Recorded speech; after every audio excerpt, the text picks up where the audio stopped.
Hi, everyone. Welcome to MilSpouse Transition Conversations. I'm Anna Larson, a military spouse transition expert and your host for today's conversation. And I just want to say to every military spouse out there listening today, guess what? It's your turn. A folded flag and 3 words. It's your turn. Changed the way this military spouse looked at her future after her family left active duty military life.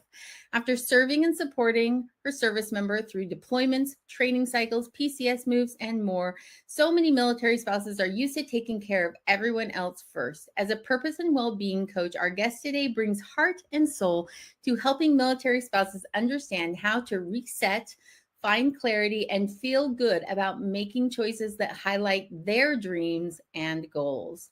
When Shari's veteran said these 3 words to her, "It's your turn," during his retirement ceremony, it inspired her newly released book, It's Your Turn: How to Rediscover Yourself, Prioritize Your Well-Being, and Thrive with Purpose. Today, you're going to hear all about her journey of learning to prioritize herself following transition and get some solid advice on how you can take those first steps toward rediscovering who you are when active duty military life ends. Thank you so much for joining me today. I am your host, Anna Larson, military spouse transition expert. I like to talk about all things transition. All right, so Shari is a leading and credentialed purpose and well-being coach for midlife women of high-achieving spouses seeking to reclaim their identities and live with purpose and wellness after years of prioritizing everyone but themselves.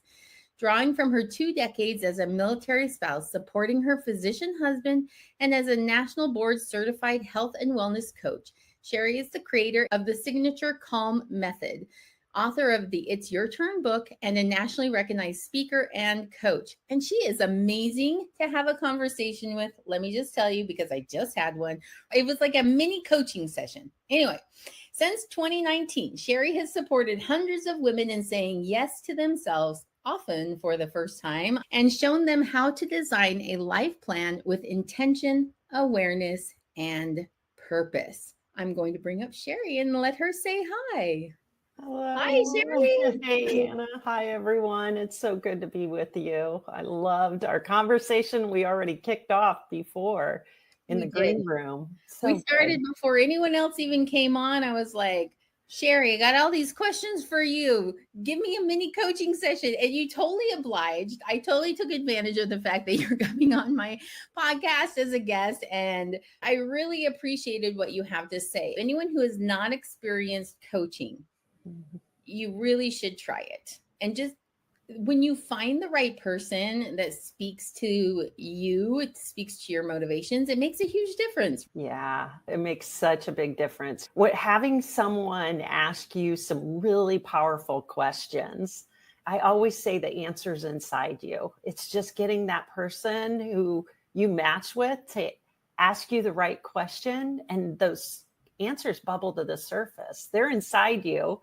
And then there's something that kind of holds you back from Yeah. like taking action on it. And just like we talked about in the beginning, it's so important to know that and feel validated to Yeah. take your turn. So I love this. I'm so happy to be with you today. And I think community of military spouses, something we do so well is just jump into the connection right away. Like you and I just are like, all right, let's go.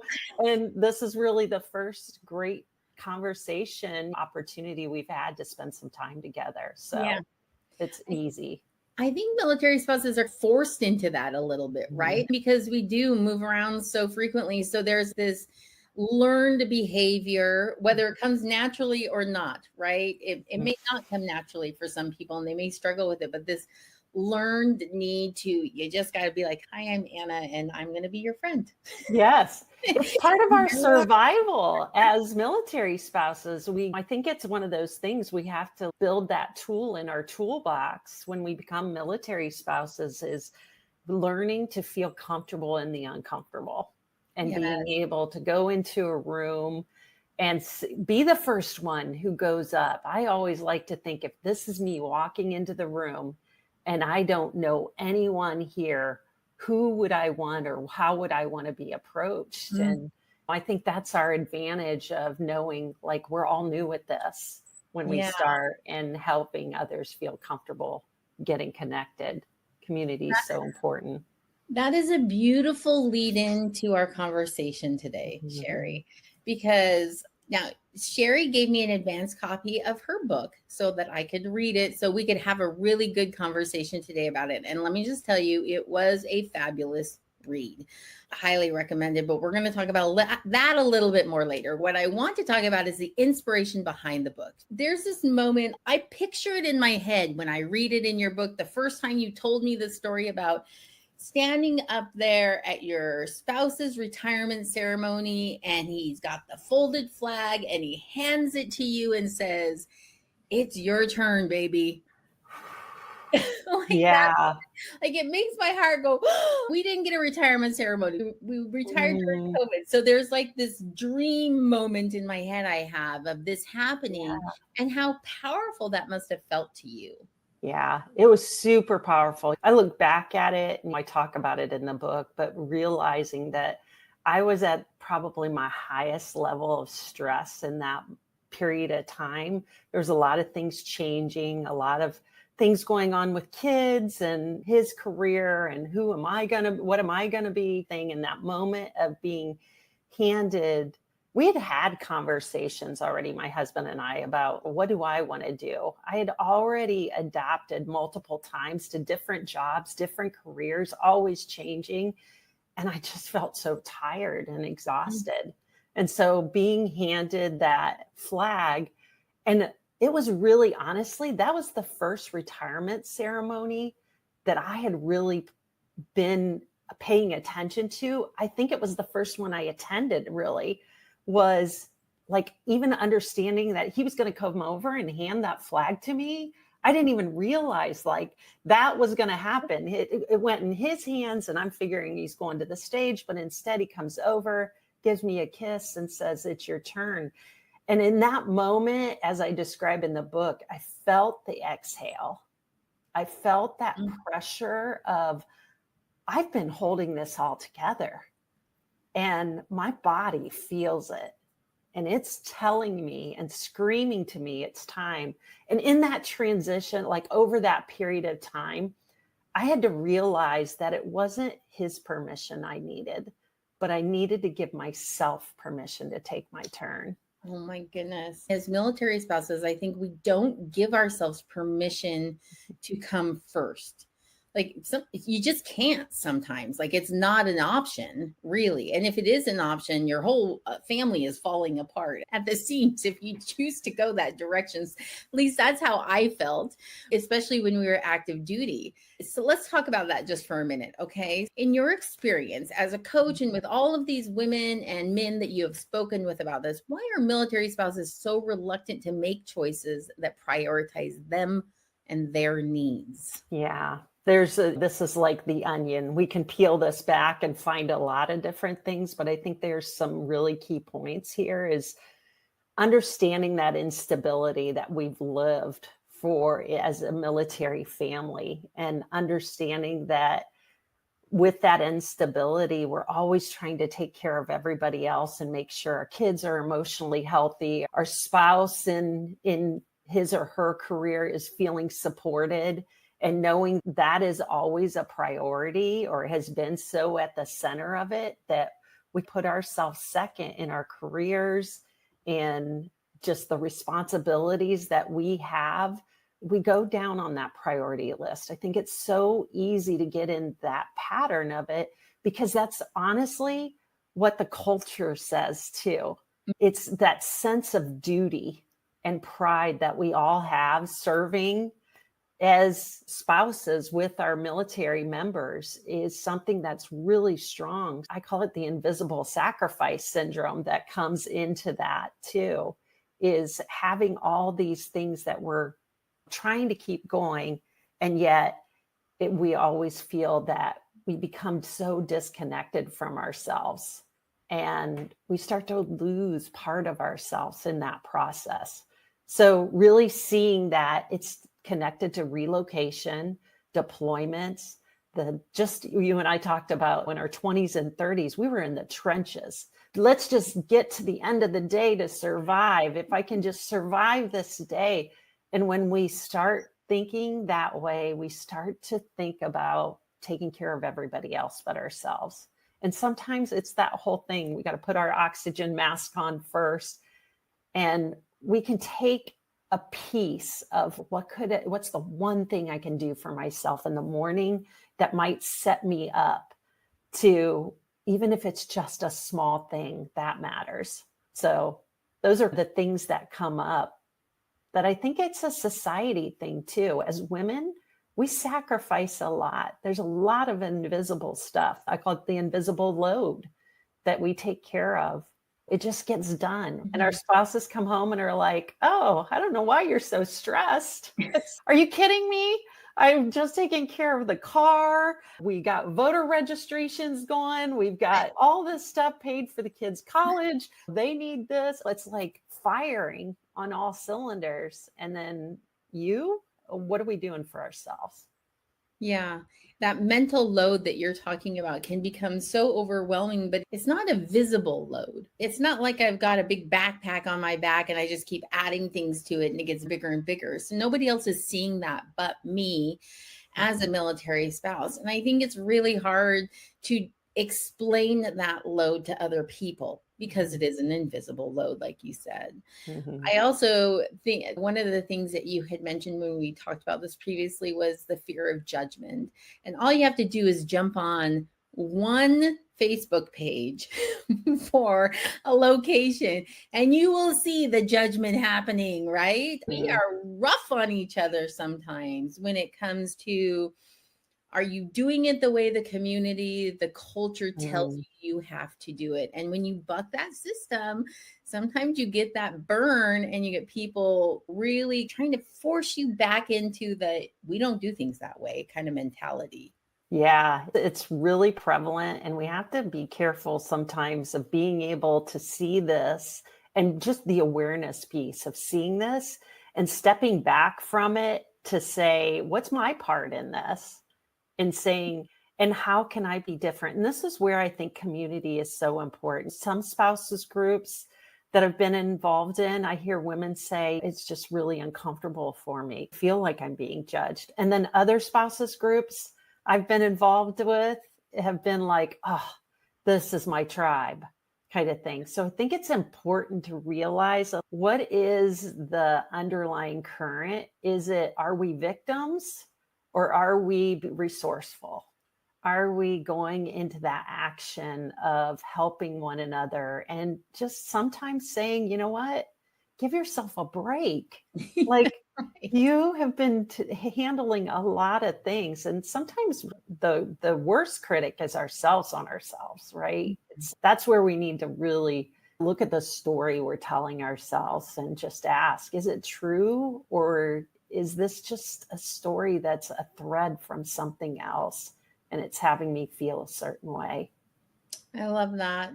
As we dive into that seasoned spouse time frame, at the end of the military career, the last 5 years-ish time frame, where you know it's going to go away, but you also think it's never going to end. That's the mindset. We still have a long time to go. And then all of a sudden it's there. And you're like, wait, I'm not ready for this at all. Don't stop. Wait, we got to put it on hold. So let's talk just for a minute then about that transition time frame. And you mentioned in your book, you talk about the messy web, but you also talk about the helium hand. And I loved this visual for me, right? It's the, who can help out? Oh, me. Oh, who can run this program? Oh, I can. Who can Oh, I'm a volunteer. We've got these like helium hands that shoot up. And a part of it is because we're conditioned to volunteer, part of it, but also because we are constantly looking for that community and that place where we fit and where people appreciate us. We're looking for it's almost like we're looking for validation, for purpose, to create an identity of who we are. So when transition comes running around and we got this messy web and our helium hands going up, tell me a little bit about your experience with that and what kind of conversations you have with military spouses when you see them in this space. Yeah, usually it's in a space of overwhelm. I don't have time. I don't know what's coming next. My calendar's out of control. I go back to when we say we don't have time, we have to look at this piece of what is important to us and what are our priorities. And we may say everything, and that's okay, but we get looking at our calendar to see what is actually on our calendar that we're saying yes to, that is lighting us up. It's giving us joy. And what are the things that are not? Exactly which ones? When I say look at your calendar, and is there anything on there that is just that energy piece where you're dreading it, you're avoiding it, you're asking yourself, why am I still involved with this group? Nobody's taking over kind of thing. And for me, that whole messy web started when we were stationed in Guam. A long time period of being in that room of military spouses who was a small force, if you will, of us trying to divvy out a lot of different things that were happening. And I found towards the end was the guilt that I felt for not raising my hand at the end when it was like everybody else had taken a lot. I had taken a number of things, and I'm like, I felt like I wasn't doing enough. And I think that comes and carries over into the transition and the struggles, like being underemployed or unemployed, and those feelings of worthiness. I always say, let's be the person you want to be rather than being the doing person. Because if we go to all these doing things that we're doing, or these things we're doing, we are looking for our worth, like our validation and all of this, like you said. And that took a step back to say, especially as military spouses, if you've been underemployed or unemployed, you may not be contributing financially to your family, but you're contributing in a whole lot of other ways.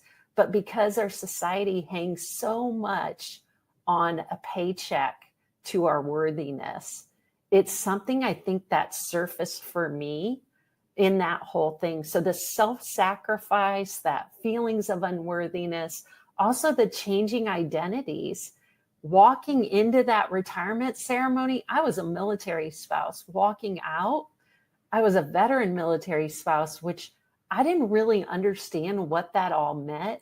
And I certainly wasn't prepared for the feelings I was going to have going through that transition, because there were multiple things happening. My spouse's identity was changing. He didn't have a purpose of getting up every morning and going in. And it's military veterans and our military community. We have such a sense of purpose, of one mission, one fight. We're all in this together. And when you lose that camaraderie and that community, not only as a military member, but a military spouse, that identity, you start to question, I've been 10 different things over these 20 years when it comes to employment. What do I want to be when I grow up? So it becomes part of that messy web. And then you add in the midlife transition, because that tends to be the time we're retiring, is when our kids may be launching to college, or having to have these conversations of where are we going to be located, because now mom and dad need help. And then let's just throw in perimenopause and menopause and the changes that are going through our bodies, that I was in full-blown perimenopause and I had no idea that was what was leading to a lot of my health issues. The autoimmune condition that was starting to lay the groundwork, the stress in my throat that I was feeling of, is this like, do I have acid reflux? No medication was helping that. That was all my stress, and really looking at how stress and rest played into that. So that's a multi-layer, but it's so messy. And being able to pull back from that and see not what's wrong, but acknowledge what may be contributing to all of this. I really appreciate the word messy here, because I think that sometimes we struggle with even identifying that they're all interconnected in some way, because you're putting out one fire at a time as fast as you can, and you're not looking at it the whole. If you were to take a few steps backwards and look at the space as a whole, you would start to see how those things are playing off each other and creating that anxiety, that stress. When you were talking about your spouse not having a purpose to wake up in the morning, I remember thinking to myself, that won't be a problem for me, right? That's not going to be a problem for me. But my spouse losing his purpose, I suffered in a different way, but I didn't realize how much my purpose as a military spouse was tied to his purpose as a service member. And it's those kinds of things where you sometimes they come all at once and sometimes they trickle through and you're like, what is going on here? Why am I feeling this way? So I appreciate that you're saying this messy web that happens, and you really have to be able to take a breath, step back, and look at it as a whole. What is going on? It's very rarely going to be just, oh, one thing. And if I just fiddle this knob a little bit, everything's going to come in nice and clear and it's all going to be better. Yeah. It really is that spider. I visualize that messy web as being a spider web. Like when you pull one part of the web, all the other pieces come with it. And that's our lives when we go through transition, is just acknowledging all of that. I never thought my husband would have those questions because he's a physician. I'm like, you can get a job anywhere. This won't be a problem. But it is very different out in the civilian world versus in the military. It's just different. And I think if we can acknowledge the difference, that's the first step. And then starting to have healthy conversations around it to know what you need to feel supported in that journey, and knowing that it's normal. Like the stuff that I was feeling and he was feeling, and my kids were like, whoa, what's going on here? That's all normal. Like we have to normalize transition is okay, and being able to figure that out and not feeling like you have to have every answer right now, because that's the pace we've been living in military life. I want to be like, yes, yes, yes, and just start cheering right now. It's normal. Start having conversations. You don't have to fix it all at once. Yes, you're going to feel this way. And even if you don't think you are, there will be a moment. Even if you're the strongest military spouse out there, you might not struggle the way some other people struggle. I felt like I was going to be just fine. I struggled way more than I thought I was going to struggle. That's what sparked this whole thing. Was I was like, what is going on and why am I not handling this? I surprised myself at how deeply I had rooted my personal self in being a military spouse and the military community. And I would joke about not being part of it and all the things I was going to do. And I'm still going to come to the spouses club events and be like, I'm retired. There was a jokiness to it where I thought it would be easy, and it turned out it wasn't. So thank you for saying out loud, you have permission to have the feelings you have about this. There is going to be joy and there is going to be sadness as part of that transition moment. And that's that messy web you're talking about. You're going to have all of those strings coming into that center, which is you, right? And some things are going to get pulled and you're going to jangle this way and then jangle that way. I love that visual. I love that idea behind it. So as we move through transition, Shari, what would you say are 3 tips that will help military spouses decipher that who they are, what they want out of life? Because that's really the big question. Okay, I acknowledged it. Now what? Now what? What do I do? Yeah. I think the first step is giving yourself permission to take a pause. Like you've worked really hard to get to that point of transition, and things are flying at you all kinds of ways, and just giving yourself the permission to take the time. We always say what our priorities are. We can tell what our priorities are by what's in our calendars, by the time that we schedule. And that looks different ways too. It may look like I'm going to give myself 30 minutes to just sit down and have a cup of coffee and have a conversation with my spouse, or it may be I'm going on a girls' trip and I just need to like disconnect. It could be different things, and it doesn't have to be lavish and expensive. Part of my journey that I realized, I started to crave silence. We will crave what our body is really seeking. And for me, it was that quiet time to go inward. Some people like to journal. I found the Calm app was a great app to just start, like 5 minutes, 10 minutes, what that left, open some space for yourself to have that permission. So that's the first thing. The second one is when we're feeling all of these things, you're making an enormous amount of decisions, or you're thinking, I've got so much, I feel overwhelmed in all of this. There's clarity that comes from that pausing. But the thing that we can do is get perspective by stepping back, and that helps stop the head spin.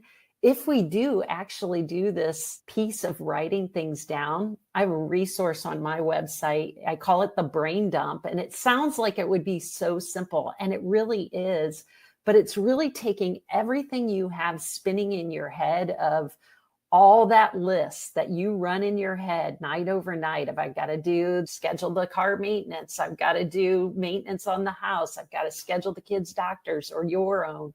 Write all of that down. And then I walk you through how to categorize that into 4 parts of what gets to happen now, what gets to happen a month from now, what gets to go on your delegation list, and what gets to go on your it's not my monkeys or my circus list. That's somebody else. I get to remove myself. So that's a kind of a tool that I use to stop the head spin.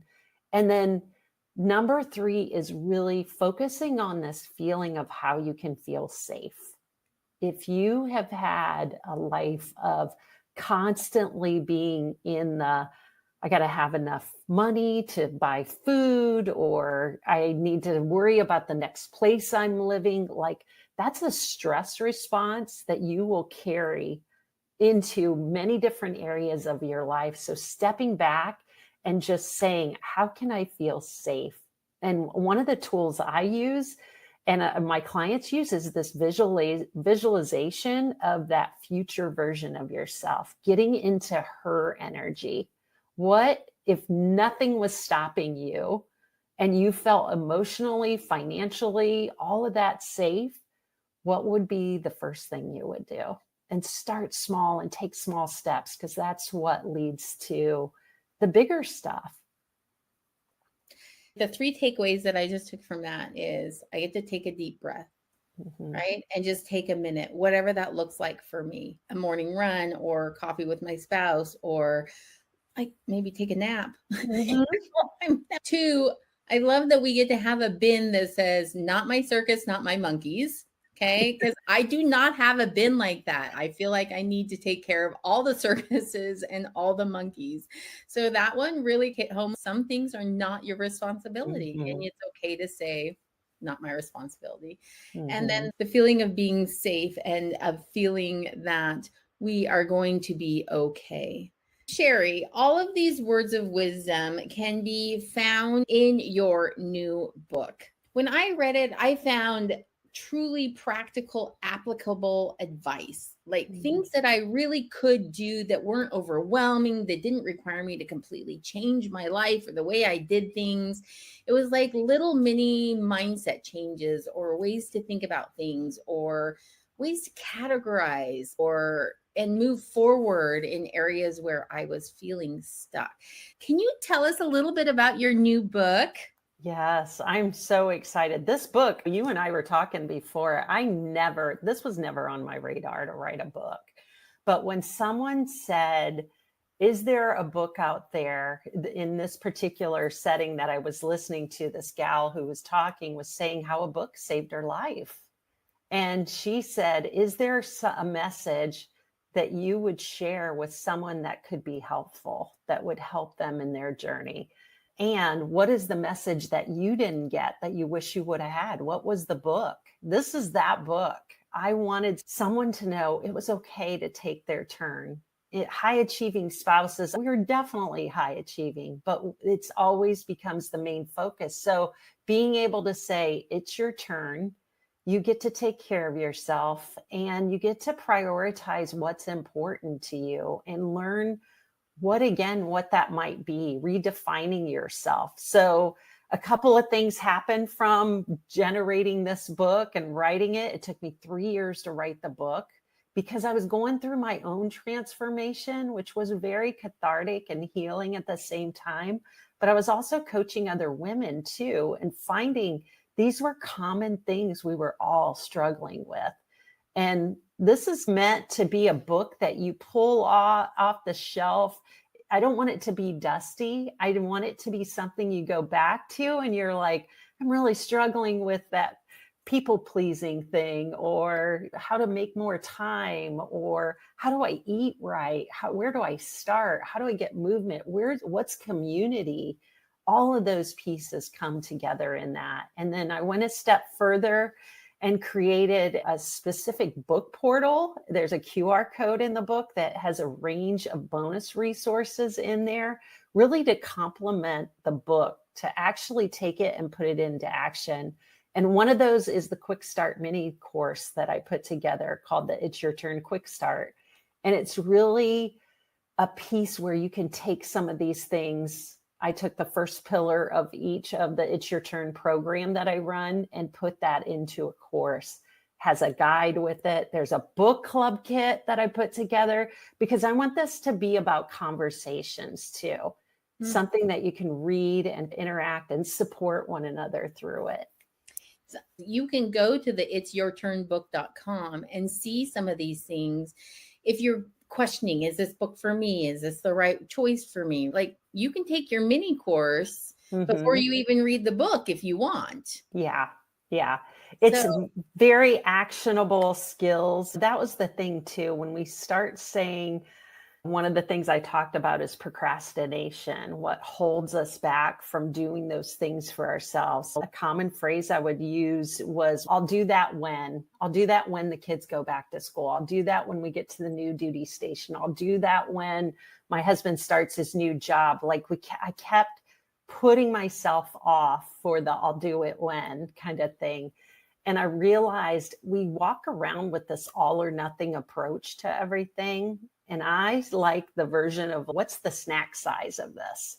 What is the snack size step I can take to just get started? And a lot of times we know the getting started, it can be the hardest part because it feels so overwhelming. And that was the whole point, is let's just break it down. What are the areas that you really want to focus on? And then just be able, I call it the buffet. It's a buffet where you get to pick what it feels right for you, what you want to focus on, and feel supported. Yeah. Go get the book. That's what I'm just saying. Go get the book. Shari, can you tell everyone how they can find you? Yeah, I'm on several social media platforms, LinkedIn, Instagram, Facebook. The sharibiery.com is my website, and that's probably where you can go. And I've put some really great free resources on there to just get started. And you can connect with me in any of these ways too. There's a number of call to actions that I'm throwing out at you all here right now. But really, I think that your main thought today is the title of your book. It's okay to say it's your turn, and giving yourself that permission as a military spouse to take a minute, take a breath, step back and say, I get to do things for me. You don't have to be going through transition to say that either. I am just going to throw that out there, just in case you're not a transitioning spouse and you're listening. You don't have to wait till transition to decide that you can do things for yourself, right? Yes. Yeah. It's that whole, I wish I would have known kind of thing. So if there's any younger spouses out there, you're listening to this thinking, does this even apply to me? It applies to you right now.